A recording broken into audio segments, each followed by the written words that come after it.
بسم اللہ الرحمن الرحیم۔ السلام علیکم ورحمۃ اللہ وبرکاتہ۔ پیارے بھائیوں اور بہنوں، امید کرتا ہوں کہ آپ تمام احباب خیریت سے ہوں گے۔ اللہ تعالیٰ آپ سب کی تمام تکالیف اور پریشانیوں کو دور فرمائے، آمین ثم آمین۔ آپ بھی کمنٹ سیکشن میں آمین ضرور لکھیں۔ نبی کریم صلی اللہ علیہ وآلہ وسلم نے ارشاد فرمایا کہ جو شخص اپنے رزق میں وسعت چاہتا ہو تو وہ اس دعا کو لکھ کر اپنے پاس رکھے، نیز اپنے گھر میں بھی لکھ کر رکھے، روزانہ 3 مرتبہ بھی پڑھے۔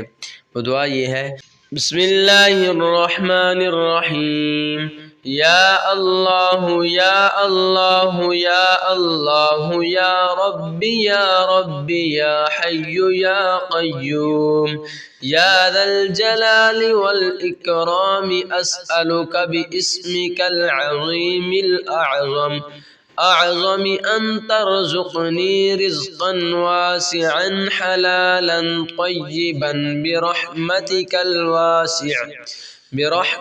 الواسع الواسعۃ یا ارحم الراحمین۔